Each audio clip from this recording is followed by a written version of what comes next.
Je vais parler des anges et des démons dans la mystique juive. Et je vais essayer, pour être bien précis, de rester au plus près du texte de la Torah. D'abord pour faire remarquer que l'ange dans la Torah, il est actif dès le début de Genèse. Il est présent tout de suite, c'est lui l'exécuteur de la parole divine, et symétriquement, le serpent lui aussi est actif. Il y a déjà, dès le début, la présence de Satan. Il y a donc ces deux figures de l'ange, on peut dire, qui sont présentes dès le début. Alors, le serpent, c'est bien connu, Ève est sa première messagère, mais Adam lui-même, une fois qu'il a croqué le fruit du savoir, il est lui aussi le serpent. C'est écrit dans le Talmud, ce n'est pas le serpent qui tue, c'est le péché qui tue. Car au commencement, cette phrase qui revient tout le temps, qui est magique, Béchérit, au début, Adam était un ange de la même façon que Enoch ou Élie. Alors une fois qu'il a croqué le fruit du savoir, il est écrit expressément, il est Satan, il est le mauvais penchant, il est l'ange de la mort. Alors je ne vous donne pas à chaque fois mes références dans la Torah, vous pouvez me les demander si vous voulez, je suis le texte au plus près. Jusqu'au bout, je vais suivre le texte au plus près. Donc il y a cette division entre le bien et le mal dès le début où l'ange est présent. Et il y a aussi une division entre deux sortes d'anges dès le début. Dans Genèse 3.24, il y a un premier ange qui apparaît, mais tout de suite, je cite, Dieu posta devant le jardin d'Éden les chérubins à la flamme du glaive fulgurant. Donc c'est l'ange qui garde Éden avec la flamme de l'épée qui tournoie, comme c'est écrit, pour empêcher le retour de l'homme. Donc premier rôle de l'ange, bien avant de devenir un guide, un protecteur, un hôte, une sorte de frère, un gardien ou un interlocuteur mystique, l'ange, c'est en quelque sorte celui qui tient l'épée pour empêcher Adam de revenir dans Éden. Alors, donc, premier rôle de l'ange, et cet ange est tout de suite appelé chérubin. Il fait partie des chérubins. Je vous cite les noms très précis. Et ces chérubins, parce que quand on lit les tableaux des anges plus tard dans Maïmonide ou dans la Kabbale ou ailleurs, on a des listings d'anges, on se demande d'où ça tombe exactement. C'est pas du tout arbitraire.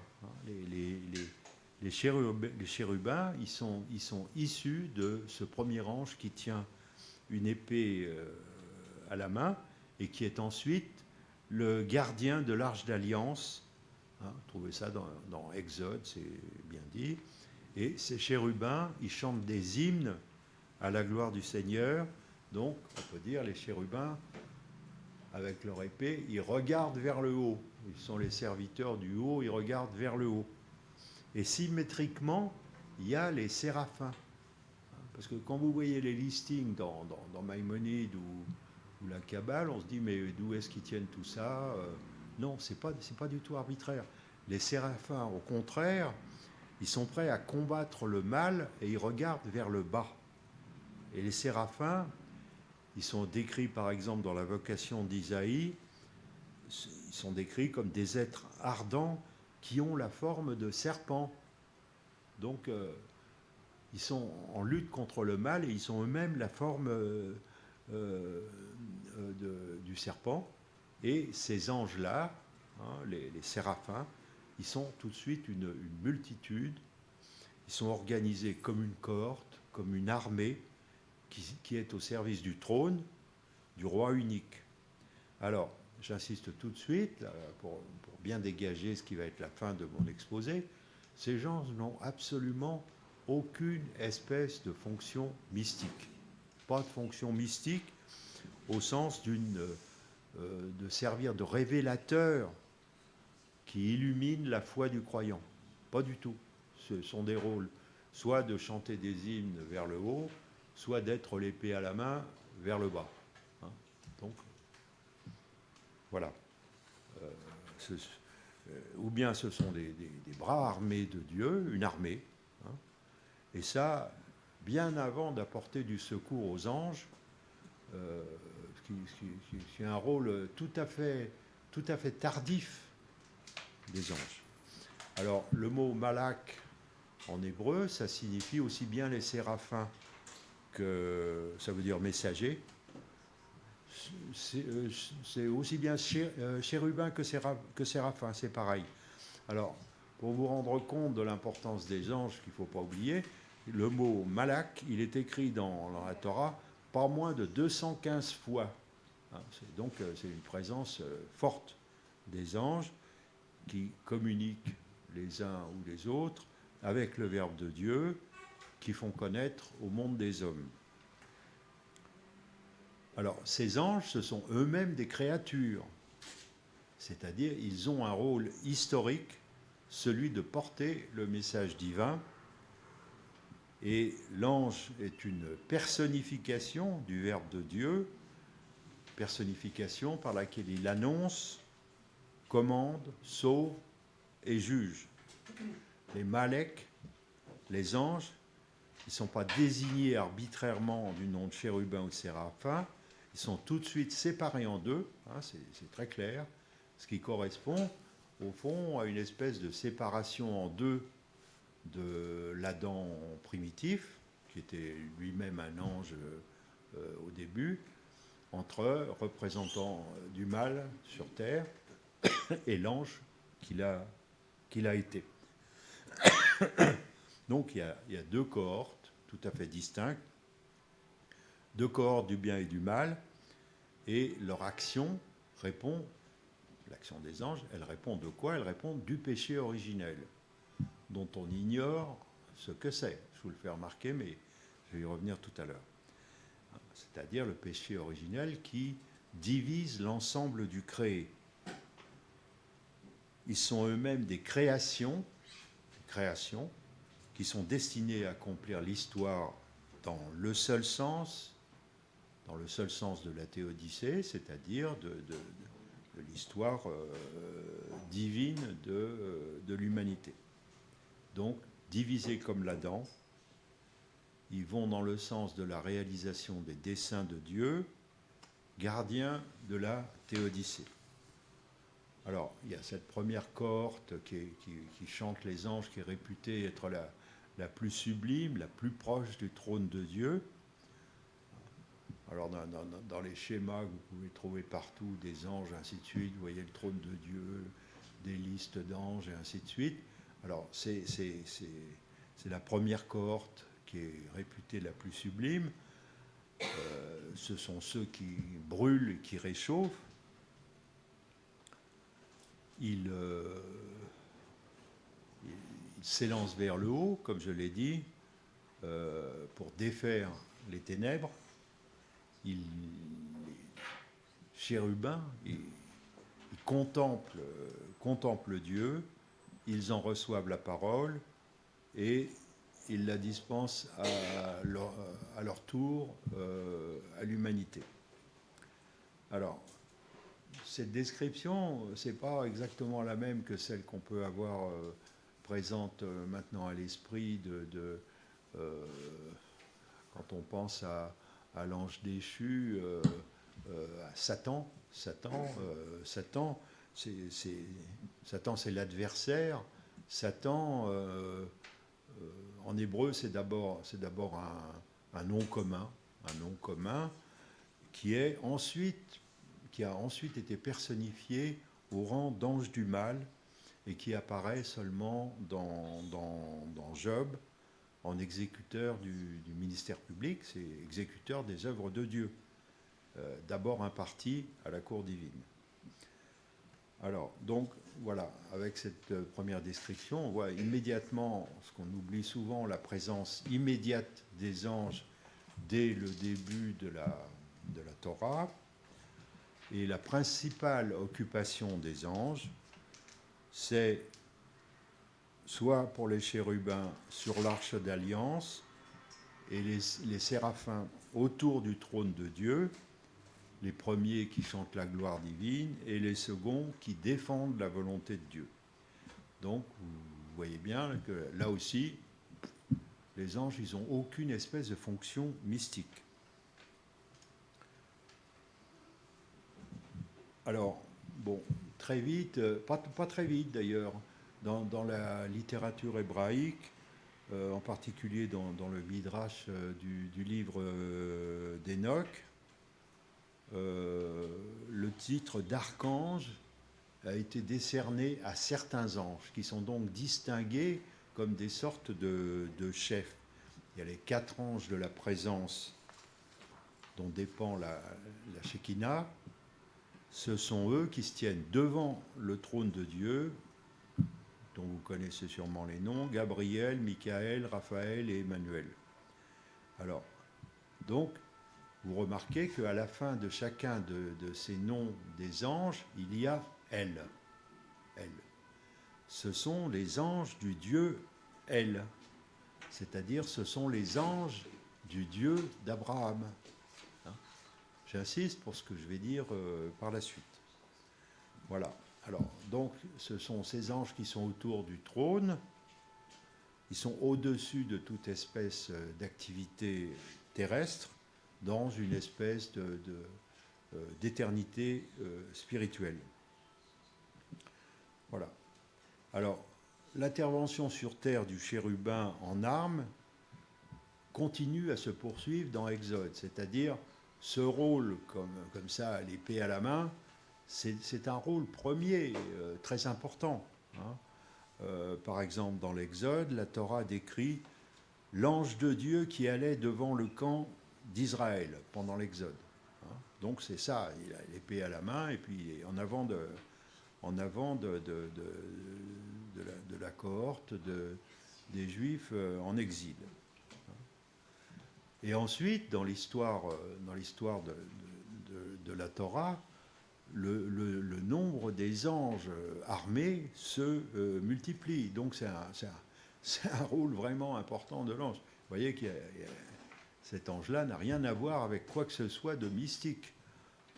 Par exemple, dans les récits de l'époque des Maccabées, lorsqu'ils combattent pour la liberté d'Israël qui est tombée entre les mains syro-hellénistes, c'est-à-dire un peu tardif, au IIIe siècle avant Jésus-Christ, eh bien, je me trompe, ça doit être 2e siècle avant Jésus-Christ, pendant la bataille qui oppose les Syriens à Judas Maccabée et à ses hommes, il est écrit « Au fort du combat apparurent du ciel aux ennemis sur des chevaux aux freins d'or 5 hommes magnifiques qui se mirent à la tête des Juifs et prenant en même temps Maccabée au milieu d'eux et le couvrant de leurs armures, le gardaient invulnérable. »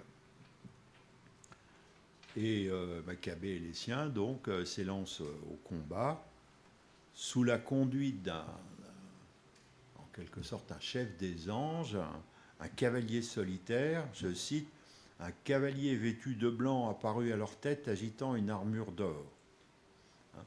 Donc c'est au fur et à mesure, c'est pas seulement un ange qui fait tournoyer son épée à l'entrée du jardin d'Éden. Maintenant, ce sont des armées d'anges. Je cite, courant dans les airs des cavaliers vêtus de robes brodées d'or, des agitations de boucliers, des forêts de piques, des épées tirées du fourreau. Tout ça, c'est dans Maccabée. Donc, les anges, c'est pas des rigolos. C'est une armée. C'est une armée. Alors, donc, suite à Genèse et Exode, c'est tout à fait clair. L'ange est en quelque sorte situé à mi-chemin entre l'homme et Dieu, mais il est exclusivement au service de Dieu, sous le nom de Malak Yahweh, l'ange du Seigneur. Et ce n'est que un peu plus tard, mais c'est quand même après, que l'ange va prendre un rôle de guide et de protecteur des hommes pris individuellement. Je cite, « Qu'est-ce que l'homme pour que tu prennes garde à lui ?» C'est ce que vous voyez écrit dans les psaumes. Ici, le psaume 8. « Qu'est-ce que l'homme pour que tu prennes garde à lui ?» C'est le psaume 8 donc, qui vient sur les lèvres des anges toutes les fois que Dieu prend une résolution concernant les affaires des anges. Donc cette idée d'un ange qui n'abandonne pas est tout à fait secondaire à l'idée de l'ange combattant, de l'ange l'épée à la main. Hein. L'idée d'un ange qui n'abandonne pas le pauvre et le juste sur les chemins du monde, mais qui marche à ses côtés, et c'est très bien explicité toujours dans les psaumes. Je cite, « Il campe l'ange de Yahweh autour de ses fidèles et les soulage. » Je cite encore, « Il a pour toi donné ordre à ses anges de te garder en toutes tes voies. Ils te porteront sur leurs mains pour que ton pied ne heurte pas la pierre. » Donc, nouveau rôle de l'ange, plus tardif, dans les psaumes seulement, qui intercède, qui s'interpose devant la colère divine et qui éduque, s'il le faut, l'être humain, qui est devenu, qui a laissé tomber son épée, qui devient une espèce de médiateur, qui vient rappeler à l'homme son devoir, qui le prend en pitié et qui déclare à Dieu, je cite, c'est dans Job ça, « Exempte-le de descendre dans la fosse, j'ai trouvé la rançon pour sa vie, sa chair retrouve une fraîcheur juvénile, il revient au jour de son adolescence. » Voilà, donc, rôle plus tardif de l'ange protecteur. Alors, en même temps, ce que je voudrais souligner, pour qu'on voit bien le cheminement de l'ange au fur et à mesure du devenir historique de la théodicée, en quelque sorte, ce que je souligne maintenant, c'est la personnalisation progressive des anges. D'abord, je l'ai dit, ils sont très hiérarchisés. Au début, c'est une armée avec des chefs. Et je l'ai dit, Raphaël est l'un des trois anges qui se tient aux côtés de Dieu. C'est celui qui ouvre les mains et commande au jour de succéder à la nuit. Et ce nom de Raphaël signifie Dieu a guéri. C'est l'ange qui a des pouvoirs thaumaturgiques et qui a eu un rôle tout au long de l'histoire, comme celui qui soigne, celui qui participe aux guérisons, et cela par l'amour et la prière. Alors, donc, cet ange Raphaël, première personnalisation vraiment importante de ce rôle nouveau de l'ange, rôle nouveau. Il est défini comme, je cite, c'est dans Tobie, un des 7 anges se tenant devant Dieu et ayant accès à la majesté de Dieu. C'est aussi dans Apocalypse 8.2. Alors, Gabriel, donc, première personnification de ce nouvel ange, en quelque sorte, il n'a pas seulement le rôle de soigner les corps, mais il soigne aussi, je dirais, les embrouilles de l'histoire, ce qui, au fond, est beaucoup plus important lorsque ça s'enchevêtre. Par exemple, on voit ça dans le chapitre 7 et 12 du livre apocalyptique de Daniel. Il démêle des problèmes spirituels. C'est une autre façon de soigner.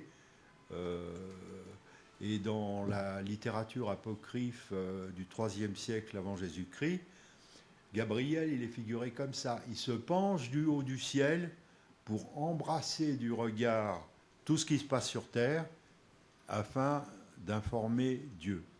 Et c'est lui qui désormais a sous ses ordres les chérubins, c'est-à-dire ceux qui tiennent l'épée, qui passent, je ne veux pas dire qu'ils passent au deuxième plan, ils sont toujours actifs, puisque, je veux dire, comme je l'ai décrit dans l'histoire des Maccabées, c'est eux qui prennent la tête des armées juives. Hein. Voilà. Donc, Gabriel, c'est pas seulement un thaumaturge, c'est celui qui assure la gestion de l'histoire spirituelle de l'humanité. Alors, bon, on trouve dispersés seulement de nombreux exemples de ce rôle de Gabriel, par exemple dans les apocryphes de l'Ancien Testament, surtout dans le livre d'Enoch. Le livre d'Enoch, bon, il était quand même considéré jusqu'au IIIe siècle après Jésus-Christ comme faisant partie de la Torah. Et puis, bon, il est sorti de la Torah, il est plus, je dirais, dans l'histoire officielle, mais il a quand même beaucoup d'importance, parce que ce livre d'Enoch, il se compose de 6 textes, et c'est les datations qui sont importantes, parce que certaines datations montrent que ça remonte au 5e siècle avant Jésus-Christ. Donc ce sont des repères historiques fiables de l'histoire des anges. Donc textes qui sont considérés aujourd'hui comme non bibliques. Hein. Et dans ce texte, il est donné le nom donc d'archange à Raphaël et à Gabriel. Voilà. Alors, ce qui est intéressant, c'est de considérer aussi, par rapport à ce que je viens de dire, que dans la tradition rabbinique, les noms, la dation, le don des noms de ces anges remonterait au temps de Babylone. C'est-à-dire, dans l'histoire d'Israël, c'est relativement tardif, parce que ce qu'on peut dire, c'est que seuls les livres de la Torah postérieurs à l'exil babylonien citent Gabriel, Michel et Raphaël en leur décernant ce nom d'archange. Alors, vous voyez un peu, je veux dire, le tableau que je viens de faire, parce que je vous dis, dans ce qui se dit habituellement des anges dans le judaïsme, tout le monde a en tête les tableaux très tardifs de Maïmonide, qui donnent des grades aux anges en fonction de leur compréhension du verbe divin. C'est le mode mais c'est tout à fait arbitraire ce que Maïmonide a fait. Et ce qui est amusant, non, mais enfin, ce qui est intéressant, c'est de voir que la Kabbale a fait elle aussi un listing, sans tenir compte de Maïmonide, qui, en gros, reprend le même listing. Mais voilà. Ce que je veux faire comprendre, c'est que tout ça n'est pas arbitraire. Tout ça vient de très loin. Et voilà. Maintenant, on a des schémas d'anges, on se demande d'où ça tombe. Ben voilà. Alors, maintenant, je vais considérer quelque chose qui est encore nouveau, qui vient historiquement dans ce fil, c'est l'aspect multiforme de l'ange. L'aspect multiforme de l'ange. Dans le livre de Tobie, par exemple, l'ange apparaît sous plusieurs formes. Entre autres, sous celle de protecteur, on vient de voir que c'est du neuf, de compagnon de voyage, de faiseur de miracles, de thaumaturge. Et donc vous connaissez sans doute le récit du jeune Tobie et de son ange gardien, qui est Raphaël en personne, mais qui ne se fait pas connaître comme ange, qui tape un jour à la porte du père de Tobie, qui veut charger son fils d'aller chercher un bien dans le pays d'à côté. Et voilà, donc l'ange tape à la porte et dit, voilà, moi je l'accompagne, ton garçon, je l'accompagne. Hein. Et donc cet archange Raphaël, caché, masqué, déguisé en homme, remarquez-le, hein, c'est quand même du neuf, ça aussi, par rapport à tout ce que j'ai décrit par rapport à l'angélologie antérieure. Donc, il y a tellement de rebondissements dans cette histoire, je ne vais pas les reprendre. Enfin, finalement, le jeune Tobie revient de son voyage assez rocambolesque, toujours procédé par l'archange. Et en plus, il revient avec une femme qui était ensorcelée et que l'archange a désensorcelé. Donc un rôle quand même très, pour le coup on peut le dire, un rôle d'ange gardien. Voilà. Donc vous voyez le passage d'une organisation des anges très organisée, rigide, en armée, avec des chefs où chacun est à sa place. Et puis cet ordonnancement évolue et dans certains cas, de plus en plus nombreux, l'ange et Dieu peuvent échanger leur apparence. Hein, par exemple, bon, c'est un exemple, quand le Seigneur appelle Gédéon dans Juge, il le fait par l'intermédiaire d'un ange, c'est-à-dire il ne se montre pas lui-même.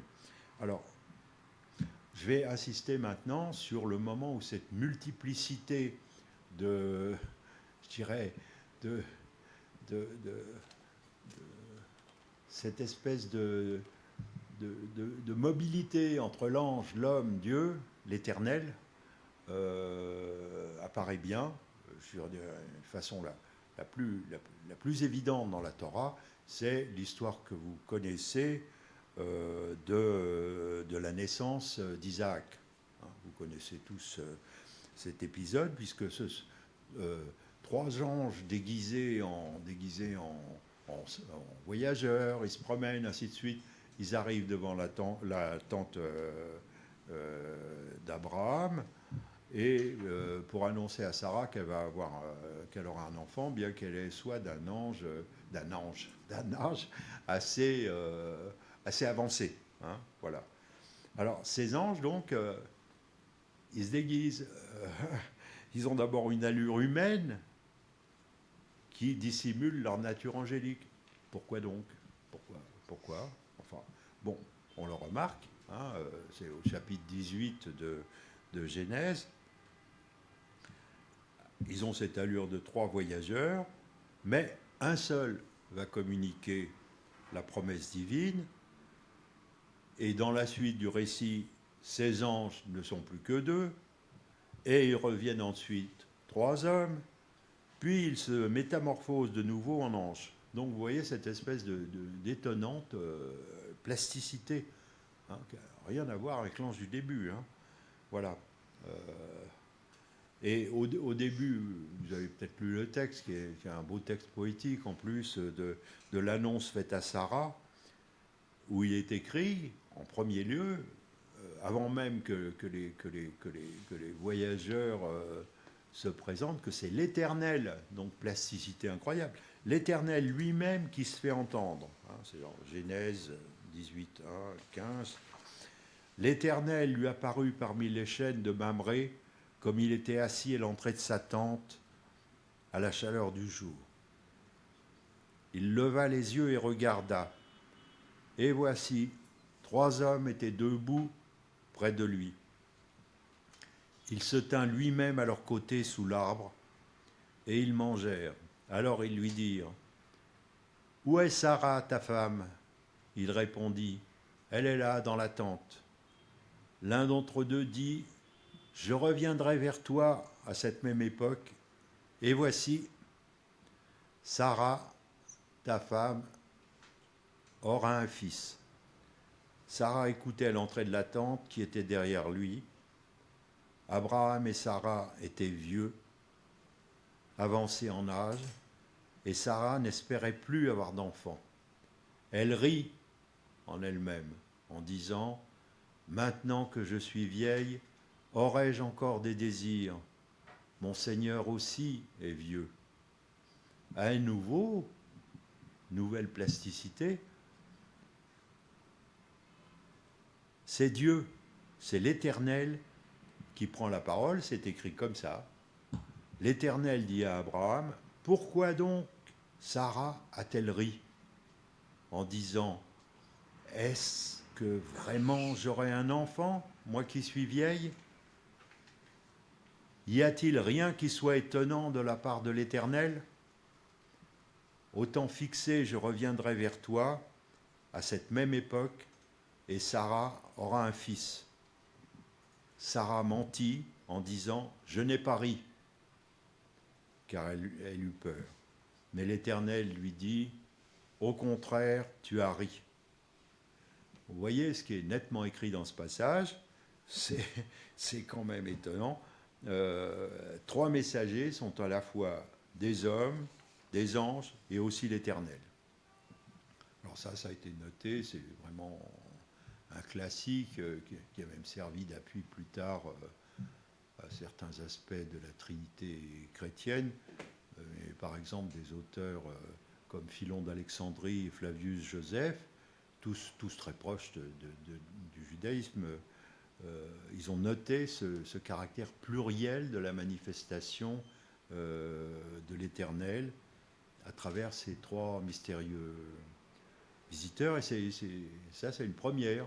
C'est une première aussi, hein, donc dans cette progression. Alors, l'ange n'a pas cessé pour autant d'être l'acteur de l'histoire de la naissance d'Isaac, puisque plus tard, lorsque effectivement Sarah se retrouve enceinte, alors que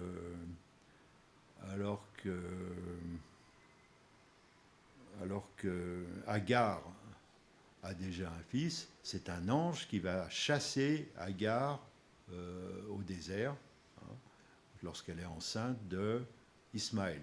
Hein. Donc, intervention de l'ange. Là, l'ange, ce coup-ci, il reprend son épée, en quelque sorte, pour faire cet acte qui a créé une ligne de partage historique qui a eu beaucoup de conséquences. Donc, il y a maintenant quoi qui est neuf? C'est cette incarnation d'un quelqu'un de mystérieux derrière lequel se cache l'ange, l'Éternel. L'Éternel, évidemment, est l'élément central. Et l'élément central. Mais alors là aussi, il y a quelque chose de nouveau qu'il faut noter dans la position de l'ange, et c'est ce qui est nouveau qui apparaît dans un autre épisode que vous connaissez sûrement, que vous avez lu, qui vous est tombé dans l'oreille, c'est l'histoire de l'échelle de Jacob. Vous connaissez évidemment quoi.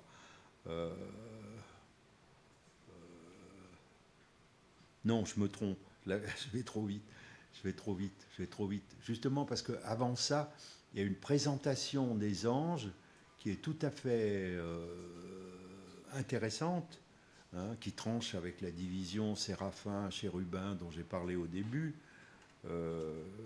C'est la lutte de l'ange, c'est la lutte entre l'ange et Jacob, lutte entre l'ange et Jacob, jusqu'au lever de l'aurore sur la rive de Yabok, comme vous le savez, c'est dans Genèse ça aussi. Hein. Alors, ce qui est vraiment, moi je trouve ça même fascinant. Je trouve ça même fascinant que Jacob n'est pas vraiment certain qu'il a eu Dieu en face à face. Évidemment, il ne peut pas en être certain au moment où il lutte avec l'ange, puisque si c'était un ange, pourquoi arrive-t-il, lui, qui n'est qu'un homme, à le capturer, presque à le vaincre? Jacob lui dit, il le tient, Jacob, il le tient, l'ange. Il lui dit, je ne te laisserai point partir sans que tu me bénisses. Donc un homme est en passe de dominer un ange. Alors, je dirais qu'il y a eu tellement d'exégèses de ce combat avec l'ange. Hein, il y a les exèges du Talmud et de la Midrash qui hésitent sur le fait de savoir si l'ange avec lequel Jacob lutte à l'aube est soit un ange de lumière ou bien Samaël, Satan, carrément. Il y a une hésitation. C'est quand même vraiment Moi, je trouve ça fascinant, hein, pour ce passage-là. Donc, ce qui est d'abord apparu comme un homme qui lutte avec Jacob, va lui dire à l'aube, laisse-moi partir. Laisse-moi aller, car l'aurore vient. Et il ajoute, je cite, je suis un ange, et depuis ma création, n'est pas encore venu le temps qui m'est destiné pour dire mon hymne devant Dieu. Mais maintenant, justement, l'heure du chant pourrait venir. Mais justement, l'ange ne peut pas chanter son hymne à cause de ce combat avec Jacob. Et l'ange se venge de ce retard à pouvoir chanter son hymne à Dieu, comme vous le savez, en déboîtant la hanche de Jacob. Alors, dans la Midrash, il y a une opinion qui est expressément citée selon laquelle l'ange de Jacob comptait au nombre de ses anges nouveaux. C'est exprimé comme ça. Donc, nouvelle espèce de l'ange, c'est-à-dire des anges nouveaux, toujours créés à neuf, et dont la tâche devait être de chanter leur hymne un jour, d'y arriver à chanter leur hymne. Et Jacob demande avec insistance, jusqu'à la fin, à l'ange de dire quel est son nom. Et l'ange répond, je ne sais pas en quel nom je vais me changer. Donc il est lui-même l'ange, comme Jacob, déhanché dans un entre-deux, entre ange et Satan. Voilà. Au fond, c'est un combat qui se livre, je veux dire, on le voit là bien explicité, avec ce qui se passe au passage du gué. C'est un combat qui se livre depuis le début, hein, puisque dans les apocryphes de l'Ancien Testament, par exemple, et en particulier dans l'Apocalypse de Moïse, la jalousie de Satan pour Adam, alors que Satan était encore un ange, c'est ça qui serait la cause du drame de la rébellion et par conséquent la cause de la chute des anges sous leur forme satanique sur terre. Il est écrit justement dans ces apocryphes, « Alors le diable répondit en gémissant, « Ô Adam, c'est toi qui es à l'origine de toute inimitié, de toute envie et de toute douleur. C'est à cause de toi que j'ai été privé de la gloire et dépossédé de la splendeur dont je jouissais au milieu des anges. Et c'est encore à cause de toi que j'ai été précipité sur la terre. » Et Adam lui réplique, « Qu'est-ce que je t'ai fait? En quoi consiste ma faute, puisque je ne te connais pas ?» La question de Lacan, putain, je les accumule. La question de l'Adam est vraiment importante, car en effet, il n'est jamais dit nulle part en quoi consiste le péché originel. Ça n'est pas dit. Il est dit qu'il y en a un, mais quel est-il? Il me semble qu'il va falloir attendre Moïse pour en avoir une petite idée. Je dirais que c'est une sorte de mariage avec un Dieu jaloux, qui est une sorte de faute originelle symbolisée par un sacrifice initial qui a en effet d'abord été le sacrifice d'Abraham. J'y reviendrai tout à l'heure. Alors, donc, j'en viens seulement maintenant à ce qui me semble être la scène centrale du rôle de l'ange, et cela bien avant le judaïsme de Moïse. C'est, j'ai failli en parler trop tôt tout à l'heure, c'est la vision de l'échelle de Jacob qui lui apparaît dans un rêve à Bethel, et il montre, pour cette période pré-mosaïque, de quelle façon les anges communiquent entre le ciel et la terre. Je cite, « Voilà qu'une échelle était plantée en terre et que son sommet atteignait le ciel, et des anges de Dieu y montaient et descendaient. » C'est dans Genèse 28, 12. Donc les anges sont comme ça à ce moment-là. Ils font la navette entre ciel et terre. Il y en a qui montent, il y en a qui descendent. C'est une espèce de go-between entre Dieu et l'être humain.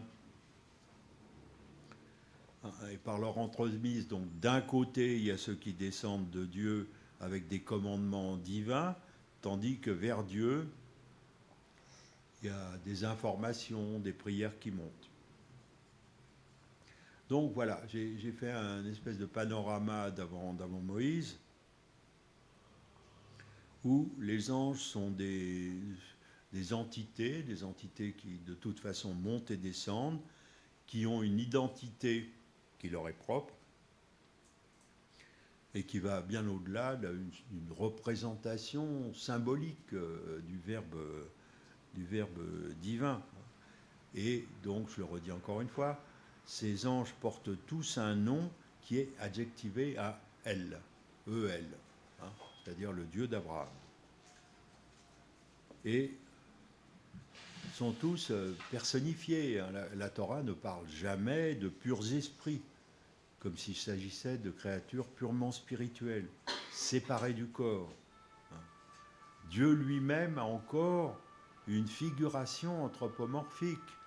C'est un Dieu qui exige des sacrifices, comme il l'a exigé d'Abraham. Et cette figuration anthropomorphique, Dieu la gardera jusqu'à très tardivement, jusque dans la Kabbale. Par exemple, les mesures des membres de Dieu vont servir à mesurer l'univers. Voilà. Donc les anges ont des physionomies, des traits concrets, humains. Et au fur et à mesure, cette humanisation des anges ne touche plus seulement des petits chefs comme Raphaël, Gabriel, etc. Mais elle se généralise en particulier postérieurement à l'exil d'Israël à Babylone, comme je l'ai dit tout à l'heure. Hein, donc à partir, on peut dire, datation 6e siècle avant Jésus-Christ. Voilà, donc il y a cette identification possible des anges, de plus en plus marquée, et cela, en changeant de rôle, j'ai marqué cette évolution des rôles. Alors, je n'ai pas arrivé à classifier une sorte d'ange vraiment particulière, mais qui me semble tout à fait importante, c'est les anges qui sont créés par les actions des hommes. Ça, c'est encore autre chose, mais ça existe depuis le début. Hein, par exemple, dans l'éthique des pères, il est écrit « Celui qui accomplit une mitzvah acquiert pour lui-même un ange défenseur. Celui qui commet une transgression s'acquiert contre lui-même un ange accusateur. » C'est très important parce que c'est insister sur le fait que l'homme a une liberté plus grande que n'importe quel ange. Les anges sont là, ils font leurs actions, qu'on a tous vues, mais finalement, l'homme a une importance spirituelle, de liberté, de choix, qui est plus grande que celle de n'importe quel ange. Voilà, donc j'insiste une troisième fois sur ce qui est central dans mon exposé, c'est que tous ces anges ont un nom qui est adjectivé à elle, ils ont des formes humaines, ce sont les anges pré-mosaïques de la religion d'Abraham. Voilà. C'est un ange, par exemple, qui commande le sacrifice d'Abraham. Et à l'heure de ce sacrifice, donc c'est un ange qui apparaît pour donner l'ordre du sacrifice d'Isaac sur la colline de Moria, comme vous savez. Et c'est encore un ange qui retient la main d'Abraham lorsqu'il est sur le point de sacrifier Isaac. Et vous connaissez l'épilogue très mystérieux, très mystérieux. Mais c'est ça l'épilogue que tout le monde retient. C'est l'épilogue, c'est l'arche d'alliance avec Dieu. En fait, je dirais que c'est Dieu lui-même qui naît de ce sacrifice. C'est Dieu lui-même qui naît de ce sacrifice. Le sacrifice atteste de l'existence de Dieu. Et ce Dieu est encore, je l'ai dit, personnifié. Un Dieu qui exige un sacrifice est personnifié. De la même façon, je veux dire, c'est comme ça jusqu'à ce moment du sacrifice. Il était personnifié dans le jardin d'Éden, on entendait le tonnerre de sa voix, on entendait le bruit de ses pas dans le jardin d'Éden. Donc, avant Moïse, le Dieu unique avait encore pas tellement une allure et des mesures anthropomorphes, mais une demande de sacrifice, de faire un sacrifice. Pourquoi faire? Pour prouver son existence elle-même. Si tu m'aimes, tu sacrifies.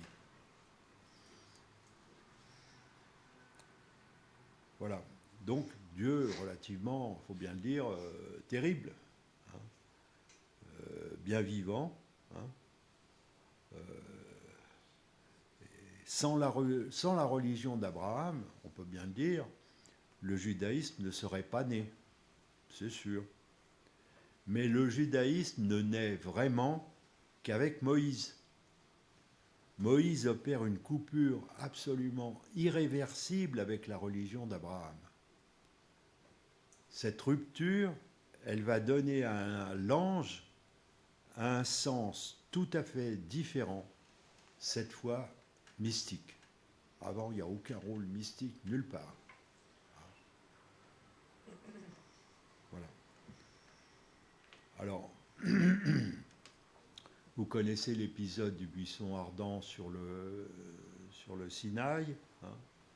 C'est d'abord, remarquez-le, l'ange du Seigneur qui apparaît à Moïse, mais tout de suite après, il est dit, je cite, « Le Seigneur le vit s'avancer pour mieux le voir, et Dieu l'appela au milieu du buisson. » C'est dans Exode, etc.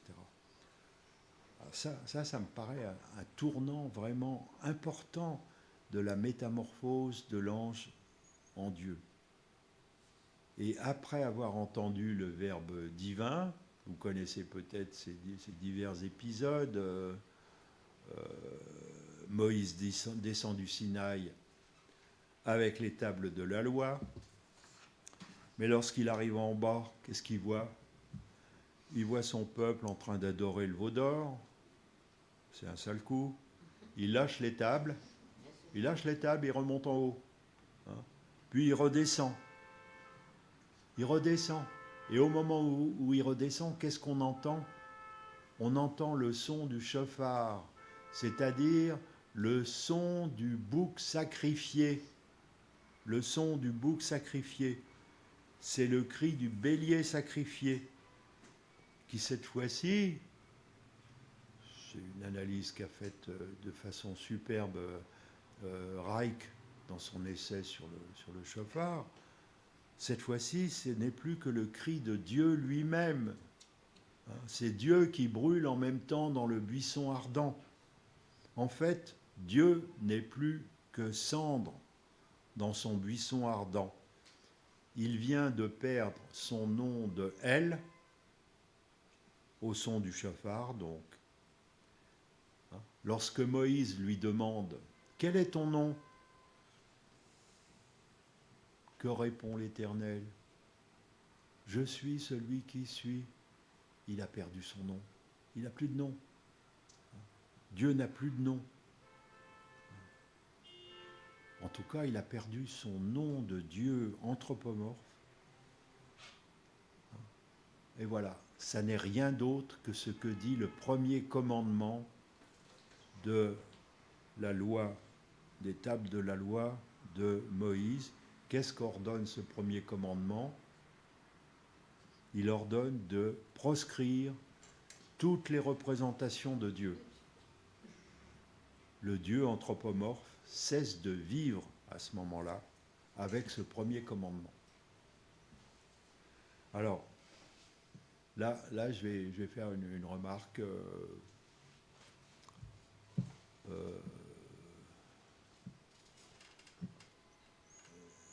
Il me semble que c'est la première formulation qui ait jamais été faite de l'interdit de l'inceste. Qui ait jamais été faite dans une loi. Et elle est même unique jusqu'à aujourd'hui, puisque, comme vous le savez peut-être, l'interdit de l'inceste n'est absolument pas noté dans le Code civil ou le Code pénal français. Il n'y a pas d'interdit de l'inceste. Voilà. Donc, vous voyez la particulière importance de ce fait. C'est une correspondance qui me paraît directe. Pourquoi ? Pourquoi les idoles doivent-elles être abattues ? Pourquoi toute représentation de Dieu est-elle interdite, proscrite, rayée des murs, pas d'image, pas de statue, rien ? Ce n'est pas pour des raisons philosophiques, mais parce que les dieux, sous leur forme d'idoles, de représentations, prennent possession des hommes de manière incestueuse. Les idoles doivent donc être détruites et toute représentation des dieux est donc interdite pour ce motif profond. C'est pas des raisons philosophiques ou je sais pas quoi de spirituel, non. Premier commandement des tables de la loi. Et vous voyez marqué, c'est pas marqué dans beaucoup d'endroits, dans le Lévitique 20-17, c'est un texte consacré presque exclusivement à une énumération des transgressions incestueuses. Je cite, « Si un homme prend pour épouse sa sœur, la fille de son père ou de sa mère, et s'il voit sa nudité, et si elle voit la sienne, c'est une ignominie. » Voilà. Conséquence qui me semble directe. À partir du moment où il n'y a plus de représentation anthropomorphe du Dieu, et il y a une représentation anthropomorphe à partir de... Dès que un Dieu quelconque exige un sacrifice, ça y est, c'est un être incarné. Voilà. Donc, Dieu, le Dieu de Moïse, n'est plus que l'esprit du mort. C'est tout à fait différent. Dieu n'a plus ni image, ni nom. Ni nom, c'est ce qui est dit en haut du Sinaï. En effet, son nom peut s'écrire, on peut écrire Yahweh, c'est possible, mais c'est tout à fait imprononçable, parce que Yahweh, tous les signes qui composent Yahweh, ce sont des signes vocaliques. Ce sont ce que les linguistes ont appelé des matresses lectionnistes, des aides à la lecture, en quelque sorte, parce que l'écriture hébraïque est seulement consonantique. Voilà. Donc on ne peut pas prononcer le nom de Yahweh sans que ce soit référé à un texte écrit qui est lu éventuellement, mais Yahweh en lui-même, c'est un nom qui est imprononçable sans un texte consonantique qui va avec. Voilà. Donc c'est tout à fait, je dirais, c'est ça. C'est fini le Dieu de El. Maintenant c'est Yahweh. C'est tout à fait autre chose. C'est tout à fait autre chose. Et c'est seulement à partir de ce moment que Dieu mérite d'être appelé pleinement l'Éternel. L'Éternel. Ce qui veut dire qu'une fois les idoles détruites, eh bien, le Père est l'Éternel. Il est éternisé, en quelque sorte. Soyons gentils. Voilà. Il subsiste plus que dans son esprit, dans un souffle vocalique. Il n'est plus que la flamme du buisson ardent qui se consume, on peut dire, en effet, éternellement. Et à partir de ce moment, Voilà. Changement du nom de El pour celui de Yahweh. Hein. Et on peut dire que c'est presque un autre Dieu. Le deuxième Dieu n'aurait pas existé sans le premier, c'est certain. Mais il faut quand même bien voir que c'est radicalement distinct. Et en particulier, ce Dieu qui se consume éternellement, eh ben, il est plus à même de commander des cohortes d'anges, etc. Enfin, tout ce qu'on a vu auparavant sur les anges. Hein. Donc, les anges ne montent plus et ne descendent plus l'échelle de Jacob, ils montent seulement, hein, parce que, je dirais, la loi de Moïse dit qu'il n'y a plus là-haut aucune représentation, à partir desquelles il faudrait redescendre pour dire quels sont les ordres, etc. Hein. Donc après Moïse, on peut dire, et c'est historiquement vérifiable, les armées de séraphins et de chérubins ne descendent plus sur la scène de la vie concrète. Dieu n'a plus à son service des armées d'anges qui viennent défendre les Juifs dans les batailles. C'est fini. Les armées d'anges ne servent plus à rien.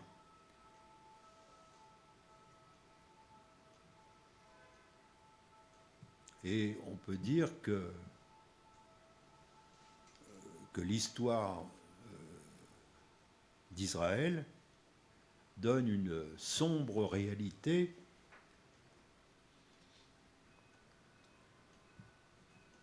à ce qui est un retrait de Dieu. C'est un retrait de Dieu. Dieu n'intervient plus, il n'y a plus d'anges. C'est fini. Qu'est-ce qu'il y a eu successivement, historiquement, siècle après siècle? La destruction du temple, la disparition d'un État national, la grande catastrophe de l'expulsion des Juifs d'Espagne, les pogroms, la Shoah, tout ça, ce sont des signes historiques répétés de ce retrait de Dieu, d'un Dieu protecteur, de toutes les présentations de Dieu qu'on a vues. Voilà.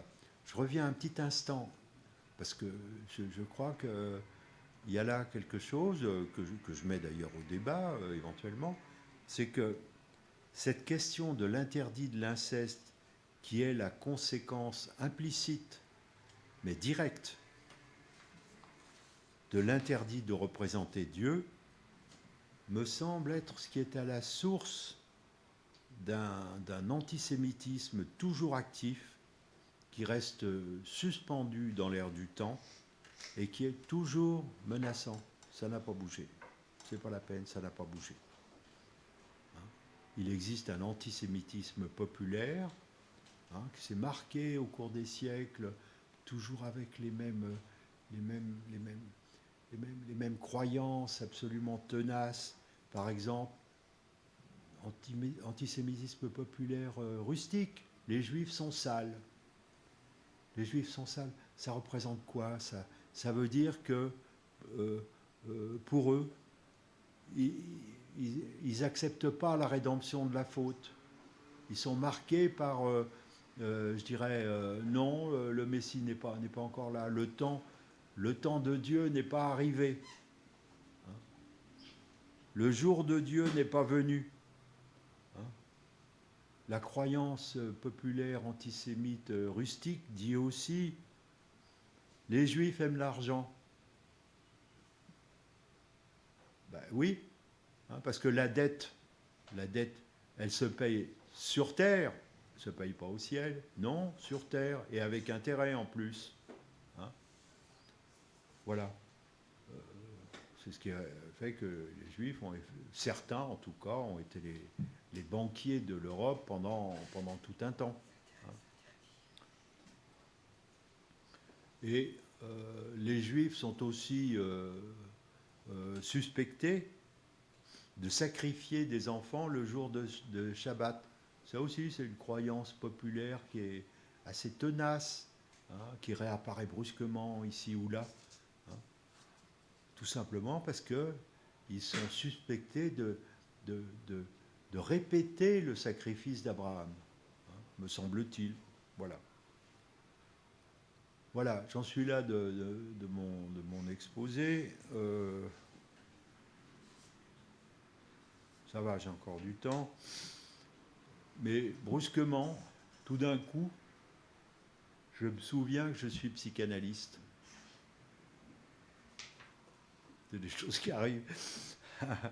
Donc je vais faire une analogie entre ce qui arrive avec un enfant et ses parents et la naissance chez lui d'une sorte de sens du sacré. Le sens du sacré. Animiste chez tous les enfants du monde et éventuellement mystique à la condition du monothéiste. Hein. Donc pour lui, il y a dès le début une sorte de rapport animiste, sacré au monde, dès qu'il met en question le rôle de ses parents dans sa propre venue au monde.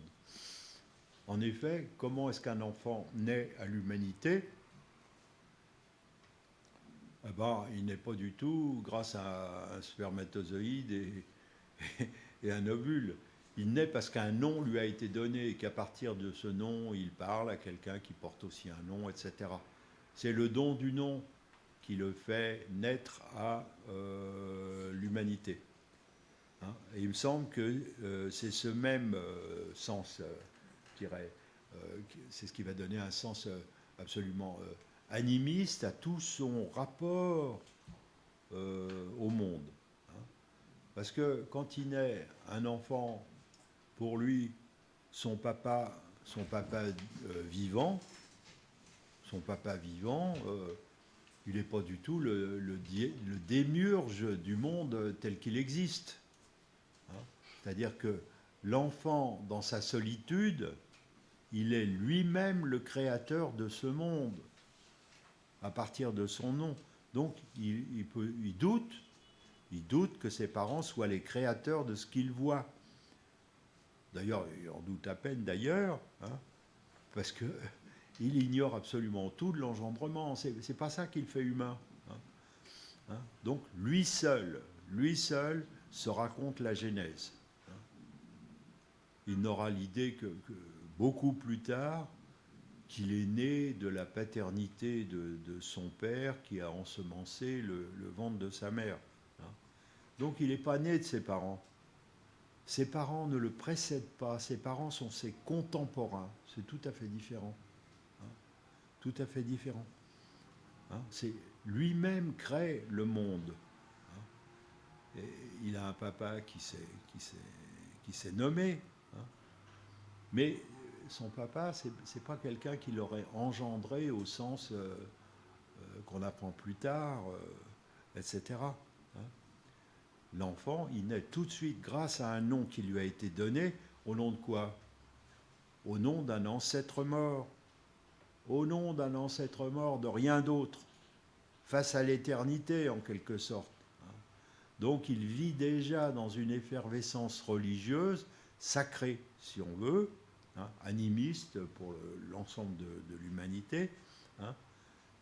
Lui, il est solitaire plutôt qu'abandonné, cause de lui-même, cause à suivre, et il doit tout comprendre en silence. Il invente ce qui lui arrive, et dans ce grand effort mental, hein, il éternise déjà un Père tout-puissant.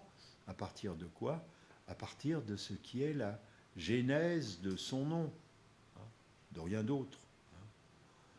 C'est donc le don du nom qui lui donne cet esprit, je dirais, animiste, en quel sens ? Au sens où la grande crainte, c'est que le mort en question réclame son dû. La grande crainte, c'est le culte des morts. C'est ça. Hein, c'est ce qui a été banni par le monothéisme, justement, au premier chef. Hein. Voilà. Donc, il a ce père, je dirais, spirituel, qui n'est pas son géniteur, hein, et il est tout de suite, en quelque sorte, fautif de cette sorte de parricide par rapport à son papa géniteur. Non, c'est quelqu'un d'autre de plus grand qui est à l'origine de tout ça. Hein. Voilà. Hein. Tout de suite, il y a la peur des fantômes, de l'ogre, du loup, de quelque chose de bien plus puissant. Hein. Voilà. Alors, donc, je pense que c'est universel, ce rapport animiste, sacré de l'enfance avec le monde. Et il s'accompagne en effet une angoisse des revenants, de l'ancêtre mort qui va venir demander des comptes, la peur des fantômes, des squelettes, tous ces machins-là, je veux dire, c'est vraiment universel, hein, qui viendrait se saisir de lui pendant la nuit. Hein. Alors vous voyez que ça, effectivement, par rapport à ça, le mysticisme juif va complètement trancher, puisqu'il débute par l'exclusion du culte des morts. C'est premier, hein, ça. Voilà. Donc, qu'est-ce qui reste dans le mysticisme juif s'il y a plus ce rapport de terreur par rapport à l'ancêtre mort?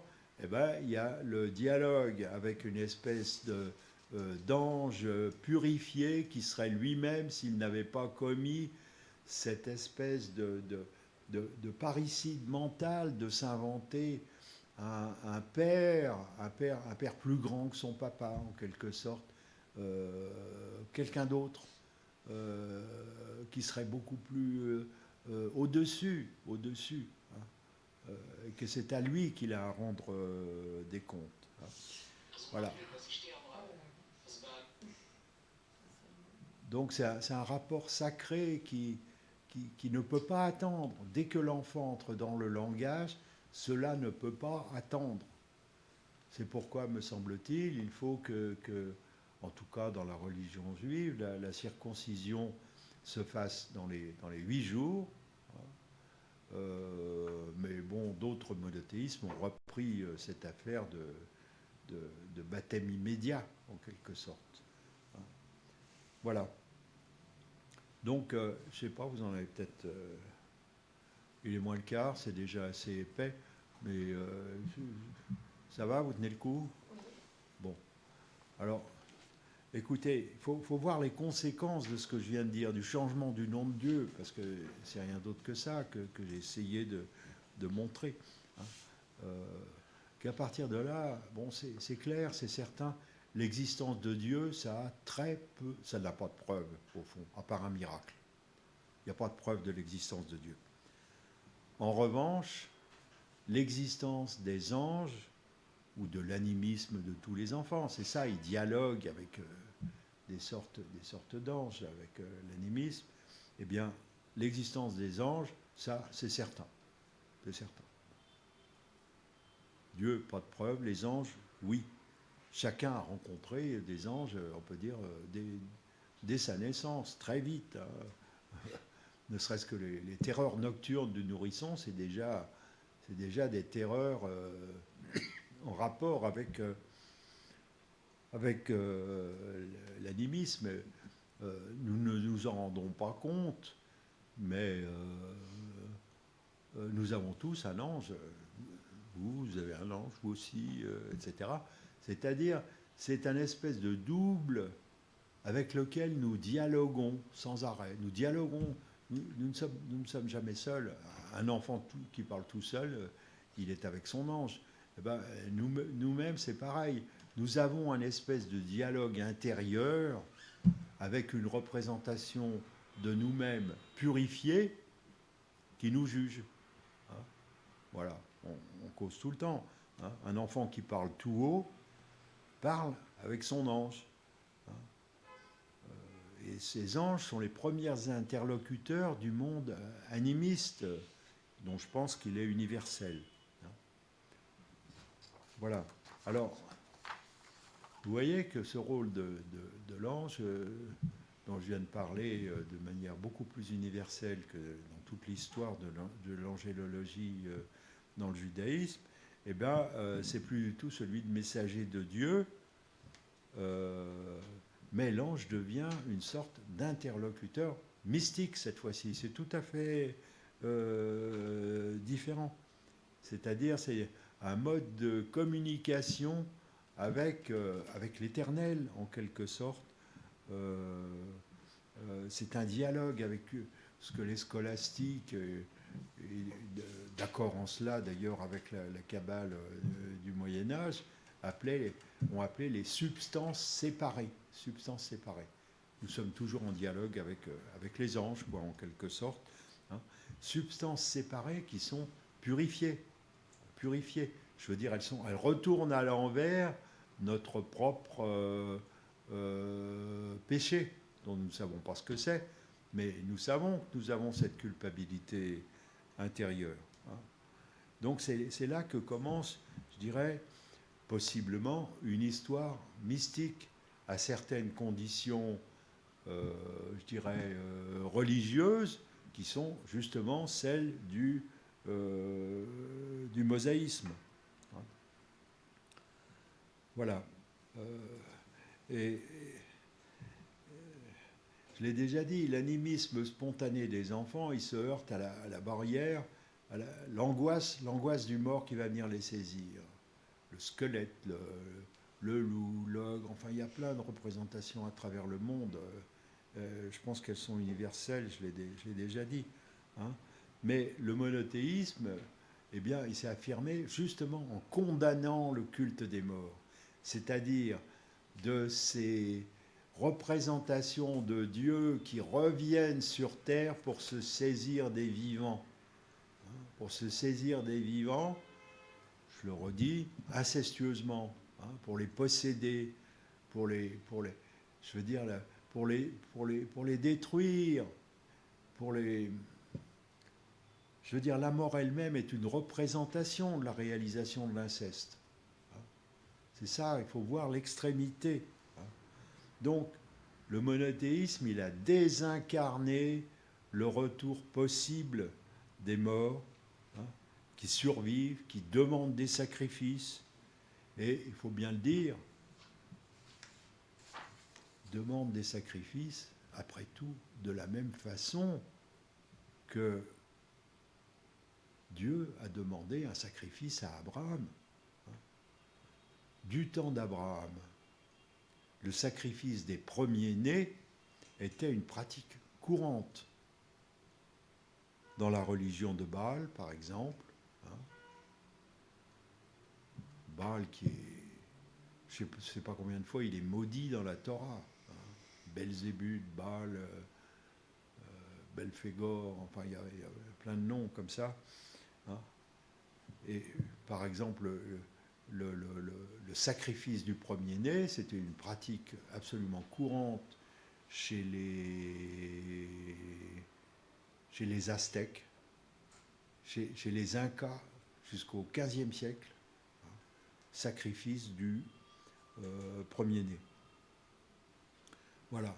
Donc, la révolution, moi j'appelle ça une révolution du monothéisme, elle commence avec l'iconoclastie d'Akhenaton, d'accord, puis elle s'installe avec la loi de Moïse, dont Freud, qui est vraiment une personne incroyable, a eu le culot de dire « mais Moïse, c'est un Égyptien ». Vraiment dire ça en 1939, je ne comprends pas pourquoi il n'a pas été excommunié, pourquoi il n'y a pas eu le tchérem contre lui, l'excommunication majeure. Je veux dire, c'est bien plus grave que Spinoza, ce que Freud a dit. Spinoza, c'est un rigolo. Je veux dire, non, c'est pas un rigolo, mais quand même, je veux dire, c'est étonnant, étonnant.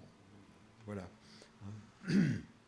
Donc, ce que le monothéisme bannit, c'est l'angoisse des morts, du retour des morts. C'est actuel dans toute la culture contemporaine, l'angoisse des morts, paternelle.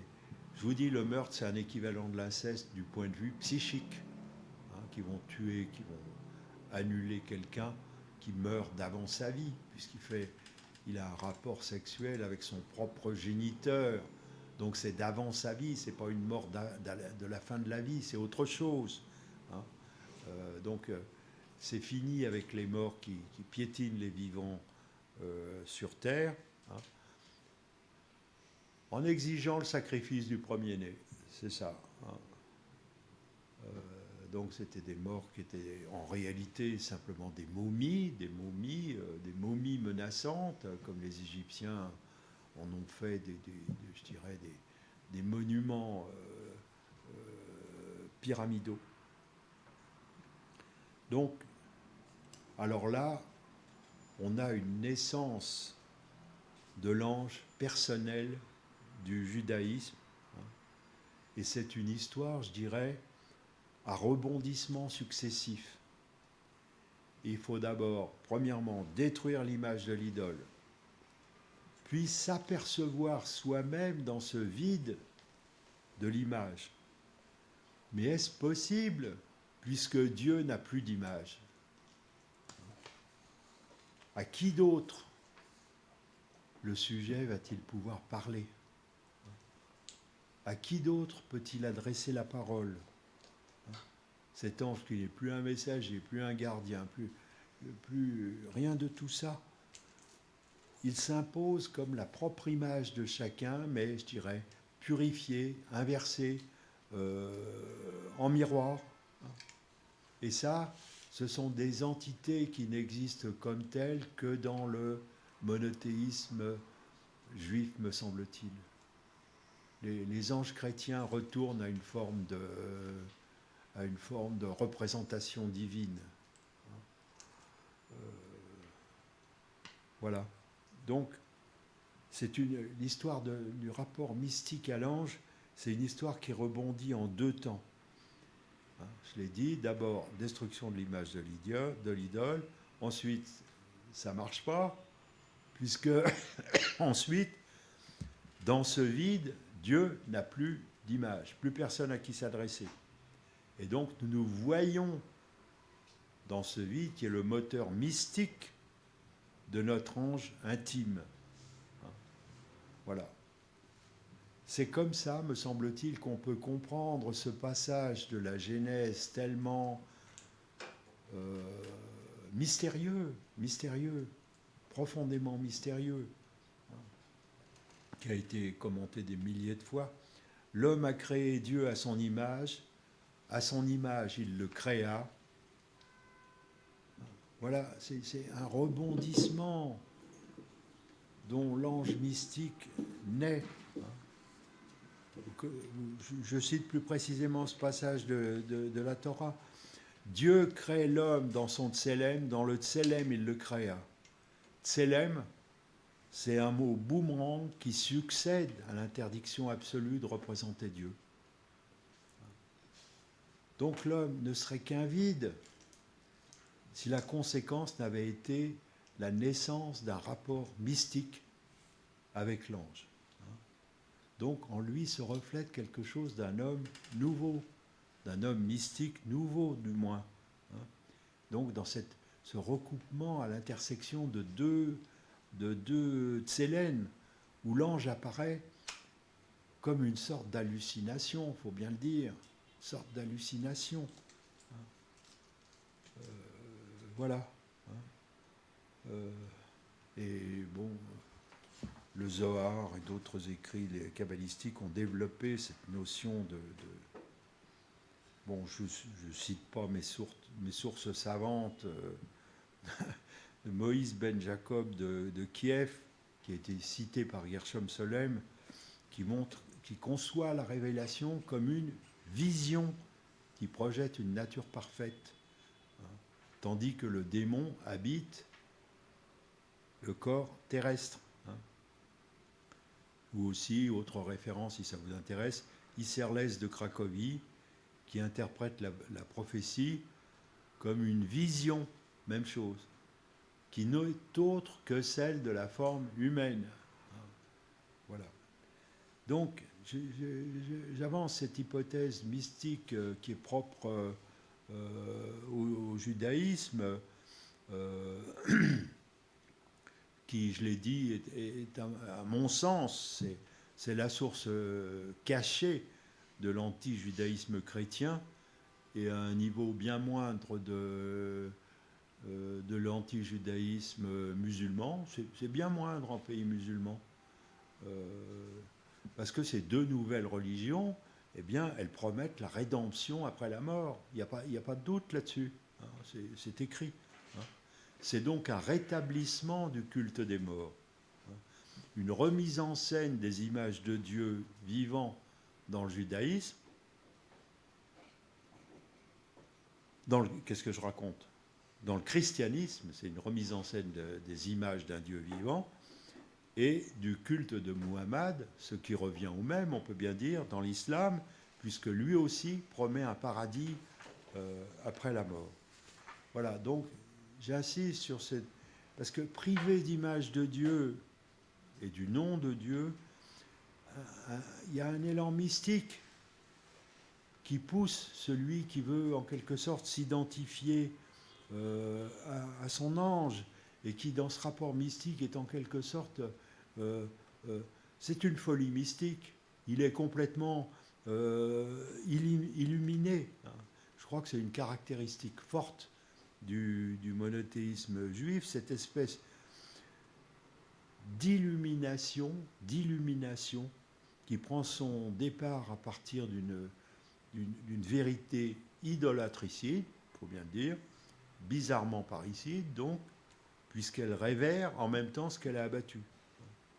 Voilà, c'est une éthique religieuse, on peut dire, qui, en principe, devrait être presque insupportable, qui fait perdre la tête, qui fait balancer la tête dans tous les sens. Je veux dire, on a tous vu ces images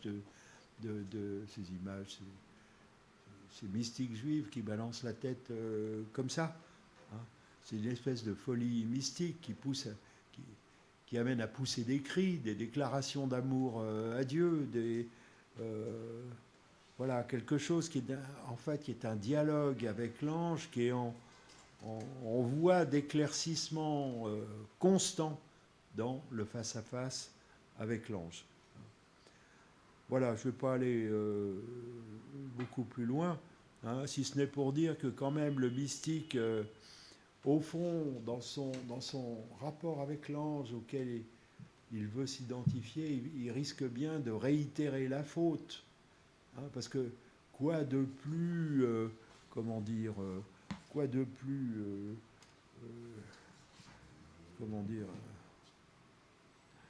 étonnant, coupable que de vouloir s'identifier en quelque sorte à cet ange qui remplacerait la relation à un Dieu sans nom et sans image. Donc pas de pardon possible, sinon peut-être l'an prochain, Yom Kippour dit l'an prochain, etc. Hein, mais à Yom Kippour, il y a jugement de l'ensemble de l'humanité. Hein, jugement de l'ensemble de l'humanité pour ce qu'il a fait. Hein, c'est un jugement. L'ange mystique devient vite un accusateur. Voilà. Donc, rapport je dirais, mystique très, très spécifique du judaïsme, me semble-t-il.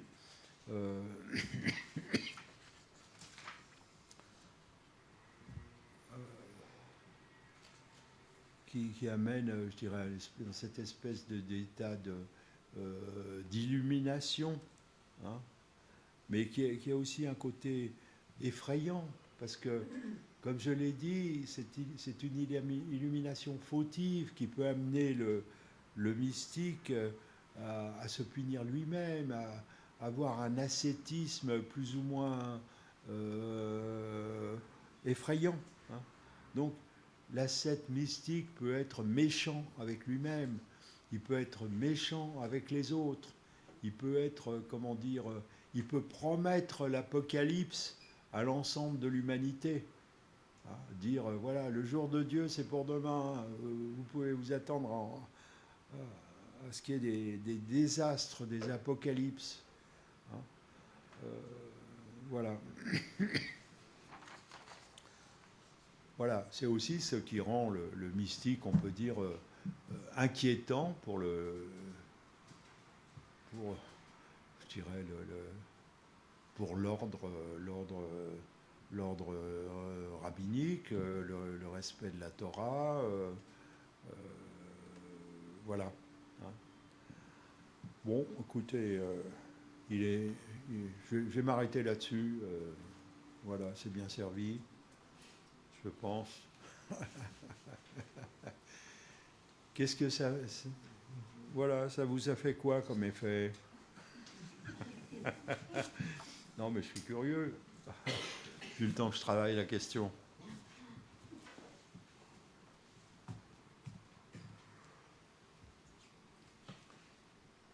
La création d'Adam par rapport à Ève. Oui. Ève qui est sortie de la cause d'Adam.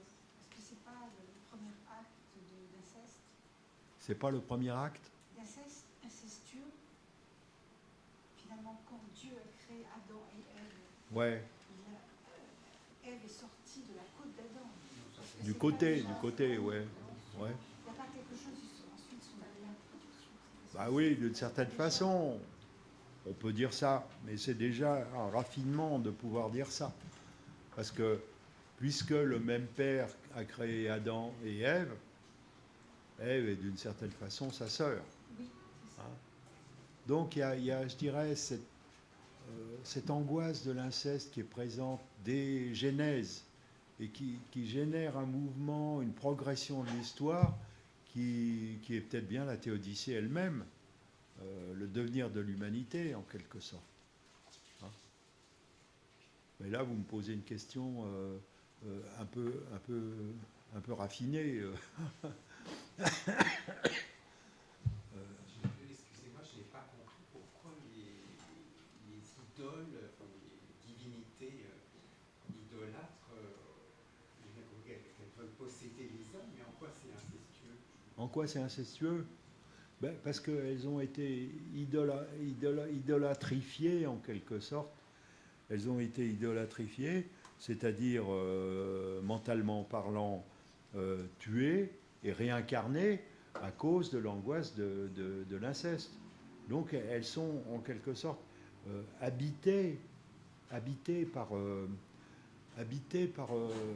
les idoles. Absolument toutes les idoles de toutes les religions que vous pouvez imaginer exigent des sacrifices. Toutes. Il faut leur sacrifier quelque chose. À Jupiter, il faut sacrifier un taureau qui est son éponyme, son animal éponyme. Sacrifier un taureau devant Jupiter, ça veut dire sacrifier Jupiter. Hein. Mais vous pouvez prendre n'importe quelle religion. Il y a la nécessité d'un sacrifice, hein, qui est purger la faute elle-même, d'avoir pulvérisé le Père pour ensuite se faire pardonner en le mettant dans une idole, dans de la pierre. Vous comprenez? Donc, la pierre, la représentation divine, en quelque sorte, c'est ce qui pérennise et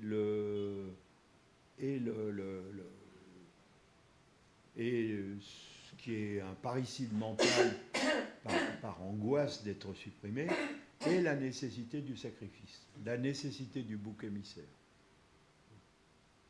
Bon, il existe beaucoup de travaux d'anthropologues, il y a Fraser, qui montrent que c'est quasiment universel. Il n'y a pas que le son du chauffard, il y a le boulro appelle, qui est l'équivalent du chauffard. C'est des espèces de crécelles qui imitent le bruit du taureau qu'on sacrifie. Mais partout, il y a cette angoisse d'avoir à sacrifier aux idoles.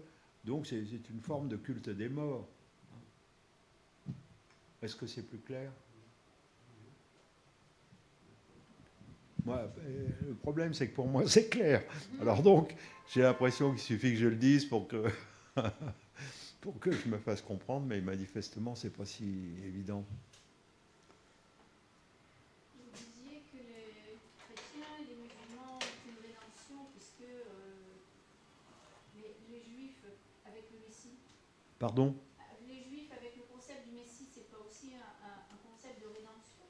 le concept quoi, mystique Rédemption. de rédemption. Oui. Mais la rédemption,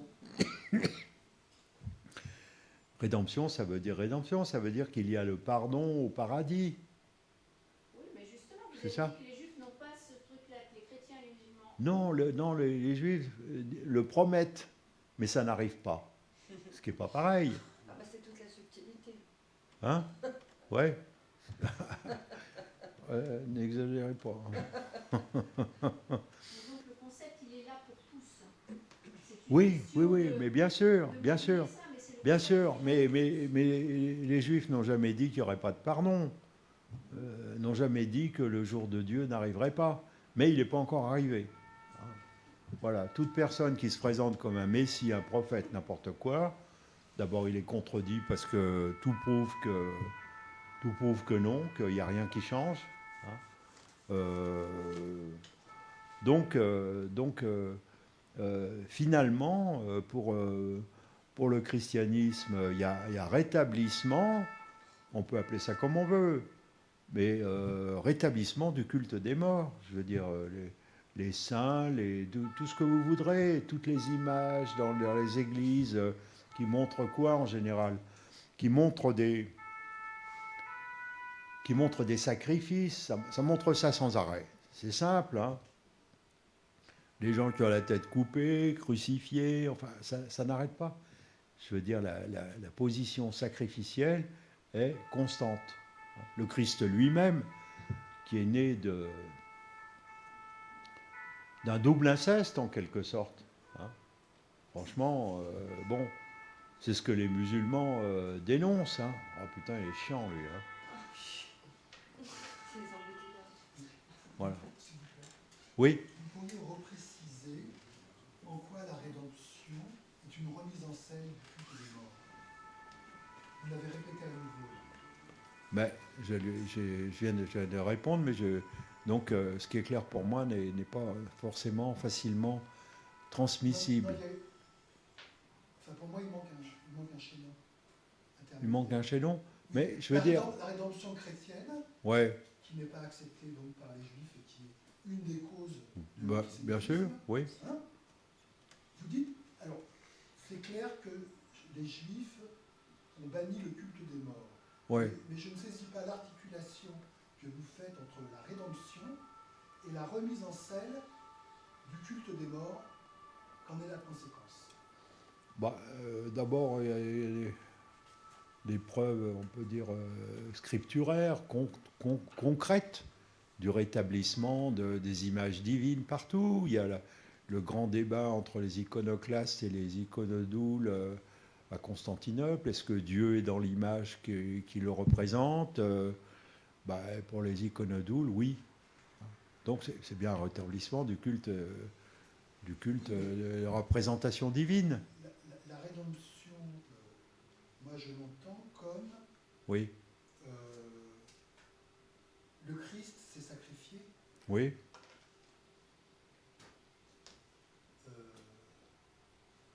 il prend sur lui le péché. ouais, c'est sympa. Non? Oui, C'est comme C'est ça vrai. que j'entends la rédemption, oui, telle que les Juifs ne l'ont pas acceptée.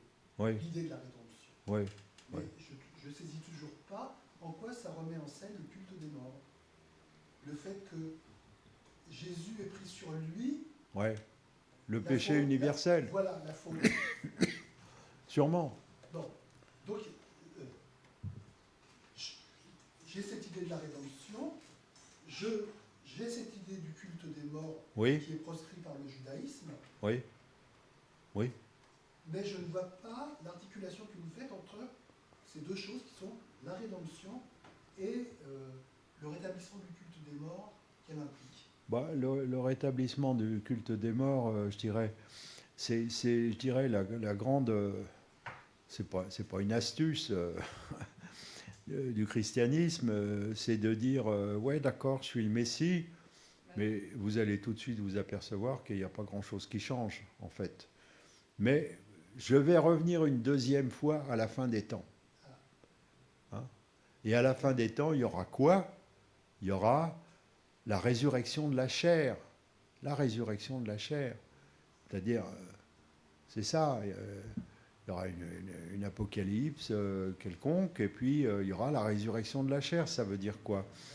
C'est un rétablissement du rapport, tombé dans les bras du Père, en quelque sorte, c'est ça, hein, à la fin des temps. Sur Terre,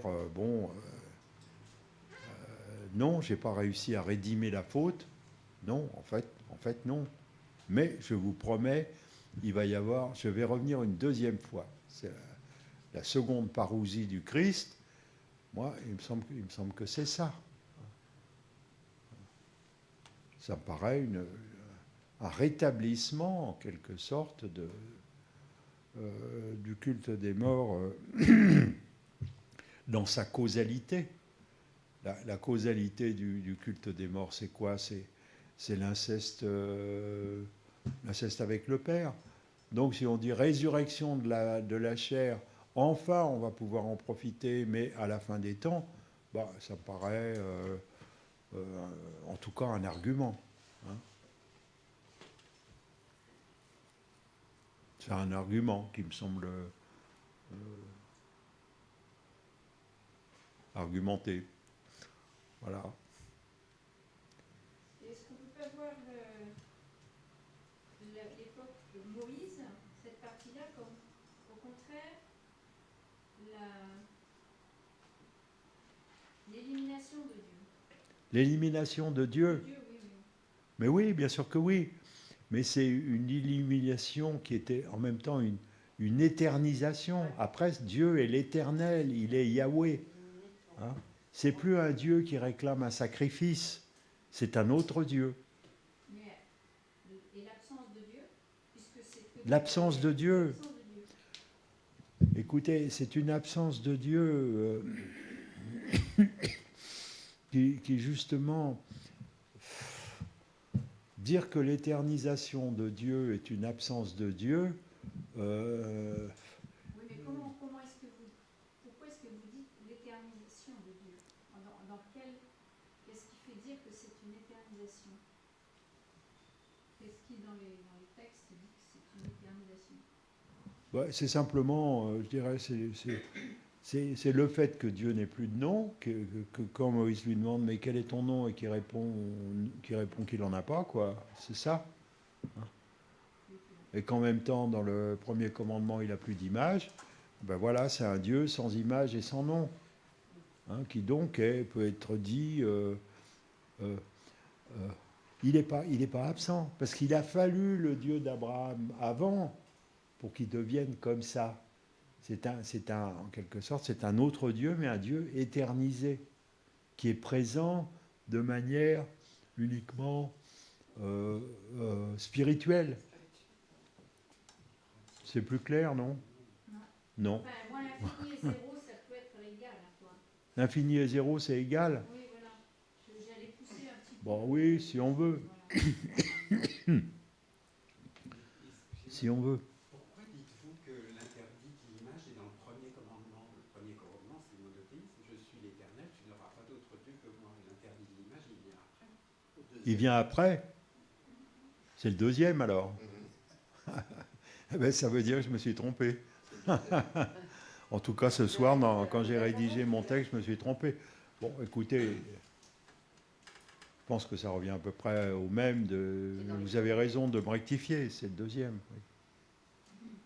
Enfin, c'est ce qui vient en premier quand même. Je veux dire, l'un et l'autre vont ensemble.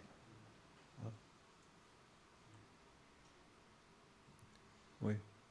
Puisqu'on est dans le domaine de la rectification, Ouais. tout à l'heure vous avez dit que dans le buisson ardent, pendant Oui. la révélation, Dieu dit « je suis ce que je suis ». Ouais. Alors c'est une erreur, il dit « je serai ce que je serai ». Le Ouais. texte hébraïque est cela. Et ça change tout. Parce qu'en fait, Dieu dit à Moïse « je vais prendre différents noms selon les circonstances et les domaines dans lesquels je devrais agir ». Oui. Donc le nom ne devient pas un nom, mais il devient un nom qui lui va prendre différents aspects. Et ça change tout. On n'est pas dans cette problématique. Et pourquoi? Parce que Dieu, à tout moment des interventions qu'il a dans l'histoire du peuple juif, va prendre des noms différents, car ce sont des noms absolument spécifique aux actions et aux domaines dans lesquels il va intervenir. Donc il ne va pas disparaître, il ne va pas devenir un sans nom, il va devenir un multinom. Je vous rejoins dans cette idée d'éternité. Oui. C'est vrai, je suis l'Éternel, donc on a une éternisation. Et quand vous parliez de cette absence de Dieu, il me semble que ça n'est pas une absence, mais c'est vraiment un retrait. C'est un retrait volontaire pour laisser... Il a donné ce qu'il avait à donner. Il a donné les prophètes, il a donné les textes, il a donné tous les ordres qu'il a voulu donner au peuple. Ensuite, il se retire. Il se retire, il est en retrait. Être en retrait, ça ne veut pas dire démissionner de l'histoire du monde. Il est là et il intervient même quand on ne le sait pas. Mais il n'intervient pas comme à l'époque avec des prophètes qui sont là pour annoncer et où les choses se concrétisent tout de suite après. Donc on a une histoire effectivement différente. Et cette base dont je serai ce que je serai, parce qu'effectivement Moïse lui dit « Quel est votre nom ?» Il ne peut pas lui donner le nom, parce qu'il va agir dans l'histoire du peuple juif avec différents noms. Et il lui dit « Je serai ce que je serai ». Et Moïse va venir et va annoncer au peuple juif ce fameux nom de Dieu qui est « Je serai ce que je serai ». Ça me semble important. Dire « Je suis ce que je suis », ça veut dire que le nom va disparaître. À réfléchir.